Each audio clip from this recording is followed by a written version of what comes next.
This is Dr. Karen, and this is the Are They 18 Yet podcast, where I help parents raise independent, self-sufficient kids without sacrificing their own identity and sense of purpose. I'm here to share practical day-to-day solutions for raising kind, successful, well-adjusted human beings and actionable advice for supporting systemic changes so we can make this world a more inclusive, accepting place now and for future generations.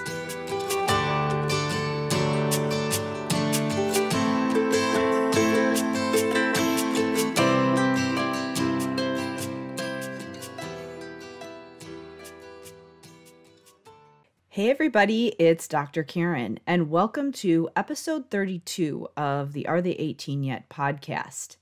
This is the beginning of a three-part series about three problems with ADHD and autism intervention, and really just all interventions that are designed to help neurodivergent. So people who have some type of diagnosis that indicates that there is some kind of difference in the way that they are wired neurologically.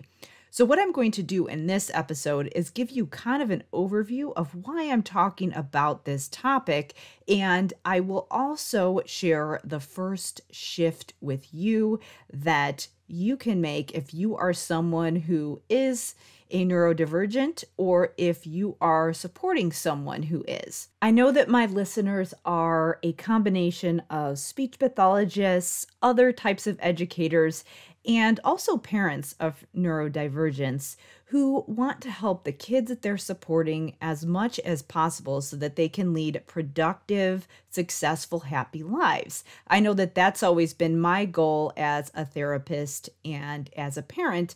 And that's why I decided to become an SLP, and it's also why I went back and got my doctorate in special ed. But over the years, I've started to question what has traditionally been accepted as best practice. And as I was learning different strategies and trying them out with my own students, I found myself feeling conflicted, sometimes wondering why I wasn't getting great results, and also just feeling conflicted when I had this voice in my head acknowledging that if it were me receiving this type of intervention, that I probably wouldn't like it. Mostly because I had actually experienced those types of interventions firsthand and found them just as traumatic and hard to deal with as some of my students were seeming to find them.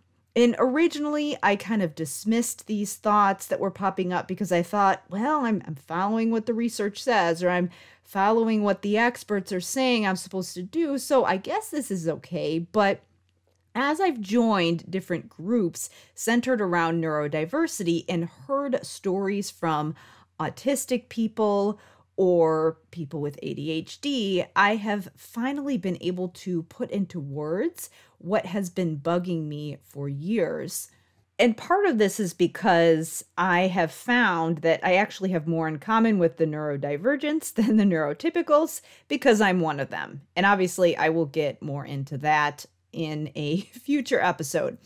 The goal of this series is to highlight some problems with some of the common practices when it comes to supporting those who have ADHD, autism, or both, or some other diagnosis with a neurological origin.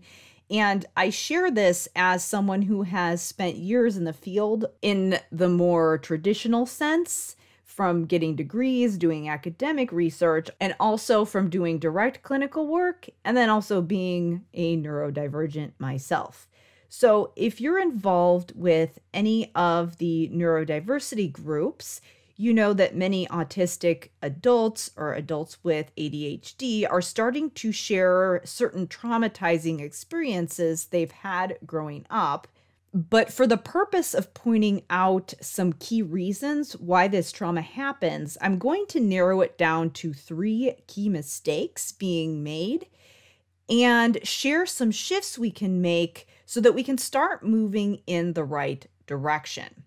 Now, before I get started, I wanted to share that in my schooling, I was always taught to use person-first language. So, for example, instead of saying an autistic person, you would say a person with autism. So I was taught to use that type of language instead of identity first language, which would be saying something like an autistic person or an autistic. For this series and just in general, you will see that I am leaning more towards identity first language because that is the preference of many neurodivergents. So obviously, I respect all of the people who have taught me up to this point, but when it comes down to it, I really want to pay close attention to the people that I'm wanting to support. Now, before I get started with the shifts, obviously, I always like to leave you with some kind of tangible advice that you can follow or some specifics. So if you have been following this podcast for some time, you have probably heard me mention the time tracking journal.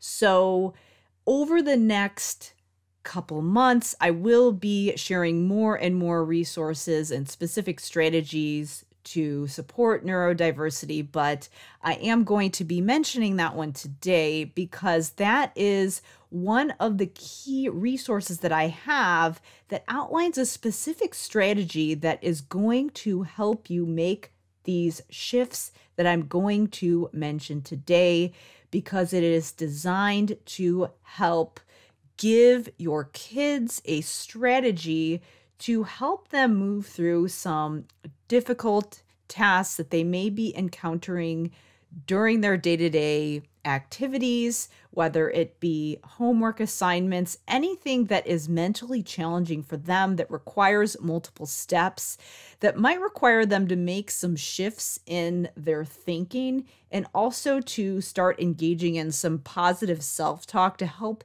talk them through something that's challenging for them and to help them become more resilient so that we are helping them move out of their comfort zone in a way that is affirming and positive and builds their self-esteem instead of traumatizing them and doing it in a way that is going to cause more harm than good. We want to make sure that we have a positive, supportive focus.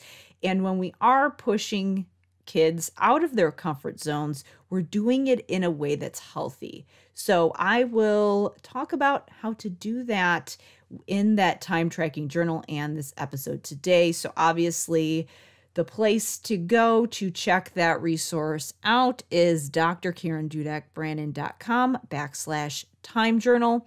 And that's going to outline a specific strategy that will help you to make these shifts that I'm going to share in this upcoming series. Again, that's drkarendudek-brannan.com/time journal. So now let's get into that first shift.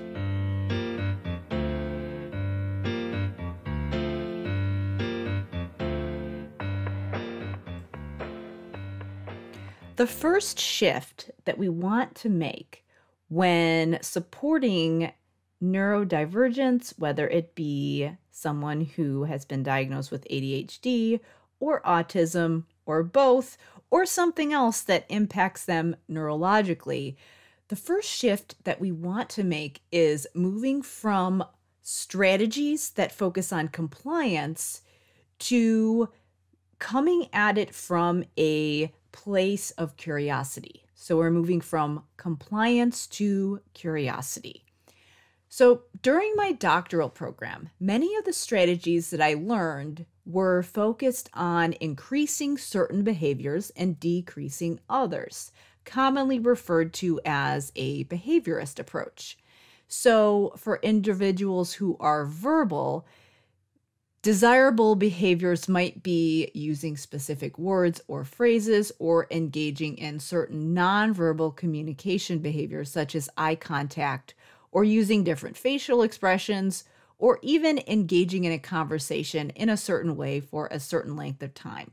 To give you a little context, let's say, for example, you have someone who does not have any verbal language that they're using. They are nonverbal. And so we would be giving rewards versus taking away rewards depending on whether or not they vocalized or did some type of behavior that was something that we deemed to be acceptable communication, whether it be using words or using a specific word or phrase, or whether it be exchanging a picture instead of using words to indicate that they want something. So that is one example.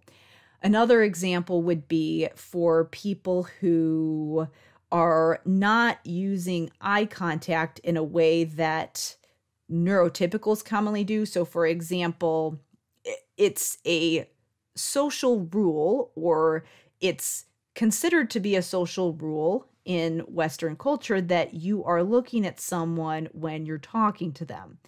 However, many autistic people don't engage in eye contact in the same way that neurotypicals do. So I have seen in the past that there's almost like a reward punishment system being used to reinforce or reward an autistic person for making a certain amount of eye contact because it's what we've deemed to be acceptable, appropriate, nonverbal communication.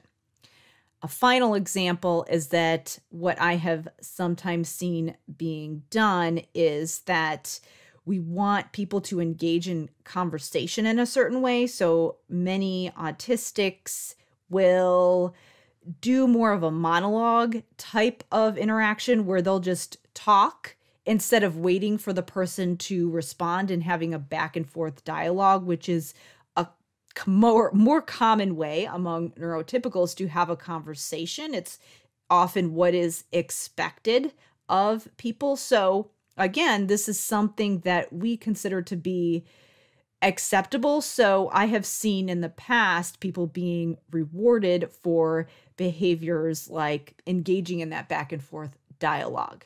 A final example that I will give, because we're also talking about ADHD, is that kids in school will be rewarded for sitting in their seat for a certain amount of time, or not interrupting the class, or doing their work for a certain amount of time. They get a sticker or a reward, or if all of their homework assignments get turned in, they get a special treat or a prize. So these are some examples of ways that a behaviorist approach or a reward punishment approach is often used when it comes to people who have ADHD or those who are autistic. So again, with all of these examples, what we're seeing is that there are certain types of behaviors that are thought to be, quote, good behaviors, and these things are rewarded, and they're given some kind of token or treat, and then it's not given, or there's some kind of punishment given if these behaviors aren't there, or if the individual engages in a behavior that we deem as inappropriate, unacceptable, undesirable, whatever it may be. So for example, instead of sitting in your seat, you are getting up out of your seat and moving around and wiggling. Or instead of engaging in a back and forth dialogue in a certain way, or commenting and engaging in a conversation in a way that is absolutely on topic according to what neurotypicals might think, instead of just mentioning something that seems like it's not totally relevant, those types of things would be things that would be punished or discouraged. So those are just some examples of ways that this is often done currently, or in the traditional way that I was often taught to address some of these behaviors that are commonly seen in neurodivergence. I have seen this approach used in the moment, but I've also seen this even extended throughout the day in classrooms. So it would go so far as to reward someone for acting in a certain way across the day, or meeting certain behavioral expectations across entire class periods, for example. So A child might get a sticker if they got through their entire class and did what they were supposed to do. And then on the other hand, rewards were taken away or punishments were given if they didn't meet a certain behavioral expectation. So again, things like getting out of your seat, making noise, engaging in some type of movement or verbal outbursts, or even perseverating on certain topics in conversations instead of talking about exactly what the other person is talking about. So with these approaches, there are always good intentions behind them. We want people to be able to complete certain activities which will allow them to learn and grow. So for example, the classroom behavior charts that I was mentioning, or that behavior system, often we want kids to be engaging in behaviors that help them learn. We want them to be participating in class. So again, like I said, there are good intentions behind this approach. And then we also, if we notice that certain behaviors are impacting their ability to do the things that they need to do in order to be successful, such as complete assignments that are going to help them learn specific skills or engage in social interactions and make friendships. All of those things are really important. So like I said, these approaches all have the right idea behind them as far as what they're intending to do. But the problem with these strict behavioral approaches is that they look at behaviors on a superficial level without understanding why they're happening in the first place. And so what happens is that when we're trying to stop a behavior without understanding why it's happening, and we're just trying to repress it, usually there's some need being met by that behavior. And if we don't understand what that need is, and we just try to repress it, we might be able to repress it in the moment. But when we do that, it can cause trauma because that need is not being met, or it causes there to be this pent-up frustration, and that person is going to find out how to get that need met in some way. And if we let things bottle up like that, then a couple things happen. Number one, they don't learn a way that is functional and effective to meet that need. And we are more likely to see, again, because we're bottling things up, we are more likely to see those meltdowns and outbursts because their needs are not being met. And so we're not teaching them to engage in these behaviors in a way that is functional and effective. And we have to remember that when we are seeing these different behaviors in people who are wired a different way, many times the way to help them be successful is not going to look the same as it would for someone who does not have that same wiring. So for a neurotypical, when we're focusing on things like temporary compliance, it can often be very misleading because it looks in the moment like what we're doing is effective, but that's because the way that we're measuring effectiveness is by answering the question, how well did this person do the things that I demanded of them in this very moment, rather than how well am I teaching this person a way to self-manage and engage in behaviors that help them do things that are effective and productive for them over the long haul. We're not really looking at the long-term emotional impact that this is having, and we're also not teaching that person to think critically and problem solve and find ways that are going to be effective for them in the long haul when it comes to self-regulation and finding ways to help them motivate themselves and engage in the behaviors that they need. So for example, figuring out ways that they are going to be able to focus and have a conversation and build a relationship with someone else in a way that's going to be fulfilling for them, or finish a homework assignment and stick with the challenging task. If all we're doing is just imposing demands on them without allowing them to have that autonomy and figure out ways that work for them, we're not really teaching them functional skills in the long term. All we're teaching them how to do is follow commands and repress behaviors that are meeting certain needs that they might have.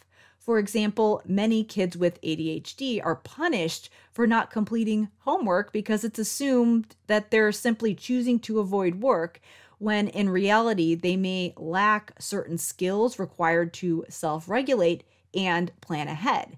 Punishing them without teaching them the skills that they need to do the task doesn't make any sense.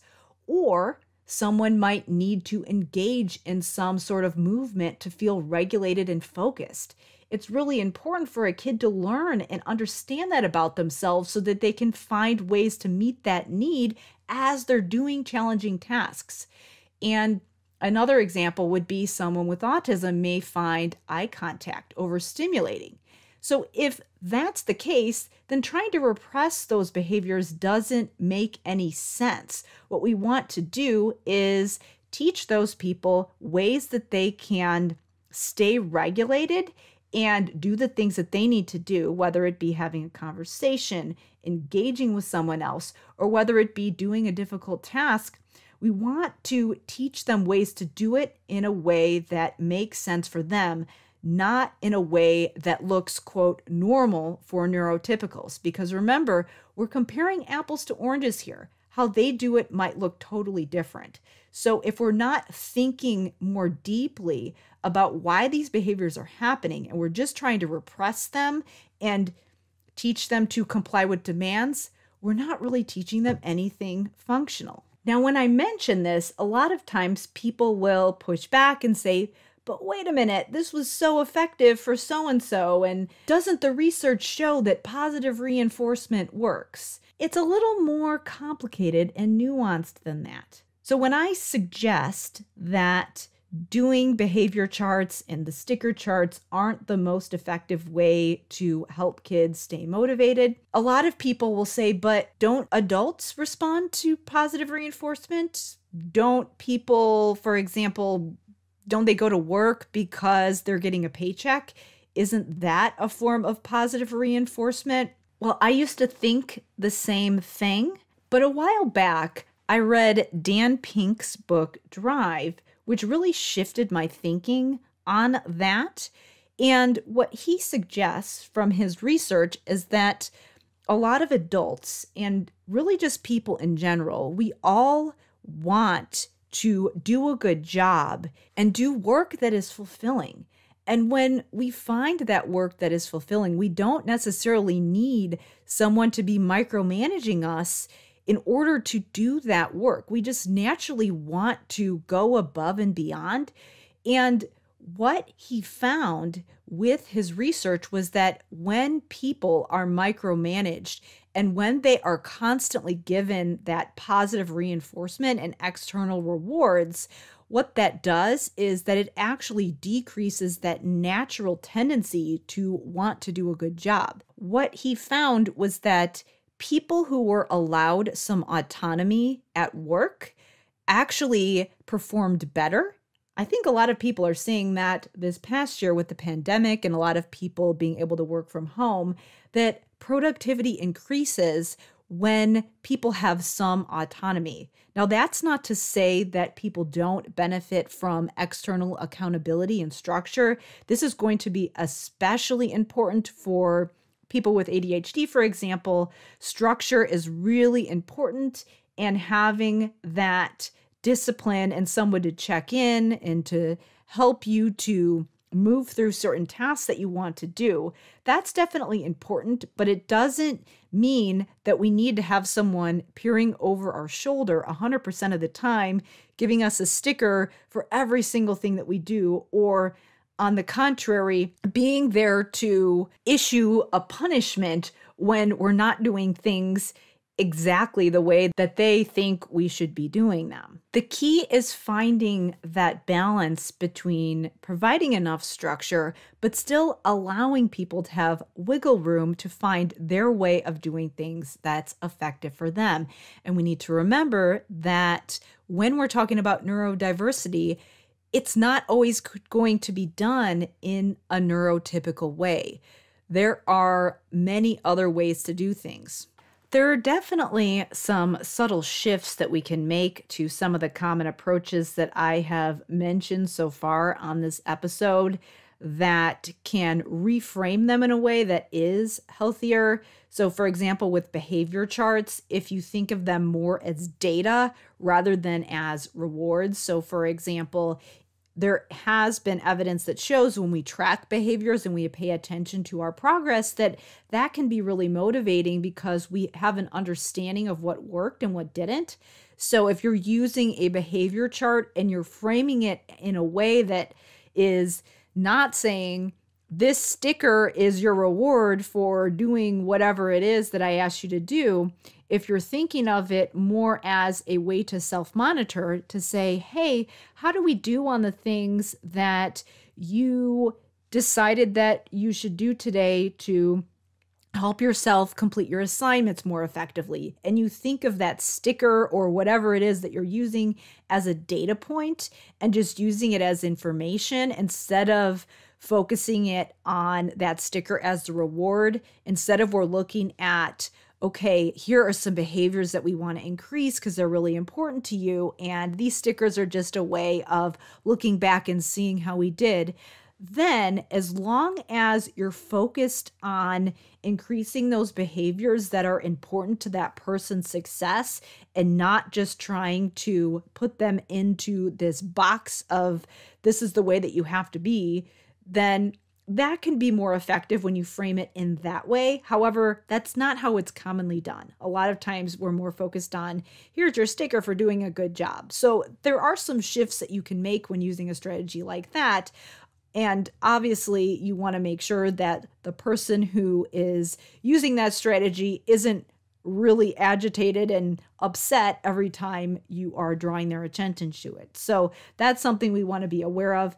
Another example of a way that we can make a shift with this is a lot of times people will say, okay, we're going to do this activity that is hard for a couple minutes, and then you're going to get this other activity that is your reward for doing that other thing for 5 minutes or whatever it is. And they kind of go back and forth between challenging behavior and then reinforcement behavior, instead of thinking of that behavior that they want to do. So whatever the activity is, that's kind of the quote reward.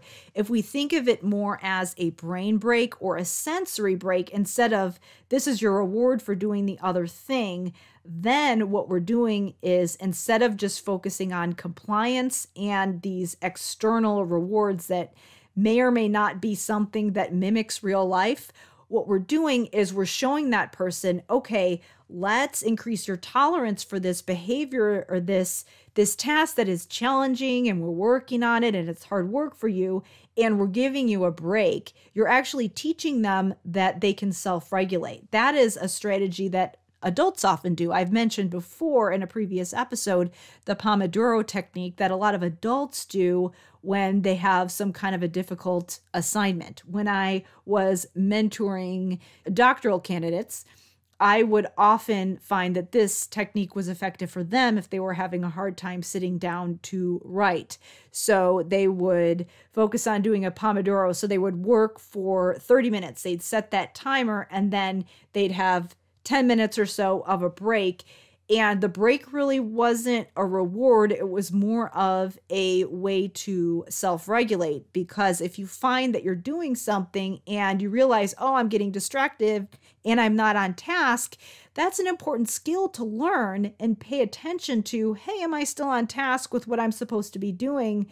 And do I need to get up and move? Do I need to take a break and come back? How long can I tolerate this task and still be focused on what I need to be doing? So if we're framing it that way, and obviously for a young child, we may be doing a lot of the structure for them. So maybe they're only focusing for 5 minutes before they get their sensory break or whatever it is. But we can be talking them through it, even though we're doing a lot of structuring for them when they're young. Over time, as we do that, and we do that process over and over again, we can teach them, hey, this is how you can regulate yourself and focus on something that is a little bit harder for you. But again, if we're just focused on the rewards and we're not teaching them that self-talk of, hey, look at all these things that you were able to accomplish. And look, here you took your break and you got to move and then you went back and you were able to focus again. So those are all really important things that we can teach students. But if all we're focusing on is compliance, we miss those opportunities and we don't, number one, get that understanding of why those behaviors are happening in the first place. Because sometimes we might not want to curb those behaviors. We might not want to force people to do certain things if they are too challenging or dysregulating for someone. So if making eye contact is overstimulating and it causes the person to be less able to focus, then if they aren't looking at the person, then maybe there's a better way that we can teach them to show that they're paying attention to someone. If we find that someone cannot sit still, then maybe we teach them to work with a standing workstation. So instead of trying to fit them into a neat little box of compliance, we want to figure out what works for them. And the only way that we can do that is to shift our focus from complying with certain behaviors to curiosity. Why is this behavior happening? So again, I'm not saying that when someone is engaging in behaviors that are clearly not functional and effective for them and that are impacting their ability to form relationships or learn and engage in class, for example. I'm not saying that it's never okay to draw them out of their comfort zone. What I am saying is that when we have that urge to want to control someone's behavior and say, this is bad behavior, we want to stop these disruptive behaviors, instead of focusing on controlling that person, what we want to do is shift from asking the question, how do I get this person to do the thing that I think they should be doing? Or how do I get this person to comply with my demands? Instead, we want to shift to what's going on here and how can this person become more successful at things important to them? When we shift from compliance and insisting on certain behaviors and we move to curiosity, that's when we can start figuring out how to help people engage in behaviors that are effective for them in a way that's not traumatizing to them.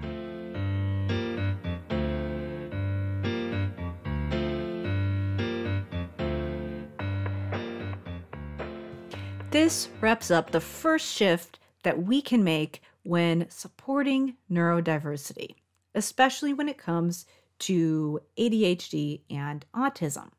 Again, that first shift was going from compliance-based strategies to coming from a place of curiosity and really understanding why those behaviors are happening instead of just trying to suppress them or replace them with other behaviors that we think are more appropriate and effective. In the next episode, I'm going to talk about the second shift we can make, which is going from focusing on appropriate behaviors to focusing on functional and effective behaviors. So stay tuned for that in the next episode, episode 33. Now, one of the most common areas where I've seen people use those authoritarian compliance-based approaches is with things like homework or chores or following directions and things like that. So usually those things are multi-step tasks that require a lot of self-regulation and planning. And so that is where I see a lot of people making the mistake of going to reward punishment types of systems instead of understanding the root cause of why the individual is not completing the task in the first place.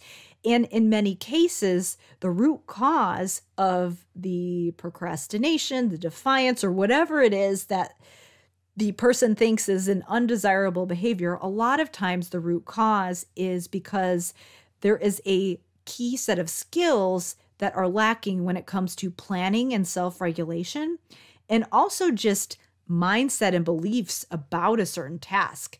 When we think something is difficult, of course, we're going to have that tendency to avoid it. So I show you how to work through all of these things in a way that is healthy and affirming with the time tracking journal. So the time tracking journal is a strategy that you can do in just about 10 to 15 minutes a day if you are focusing on some type of task that requires multiple steps. This is something that can be used in the home environment. It can also be something that you could use in an educational setting like a school to teach kids the executive functioning skills that they need in order to do multi-step tasks.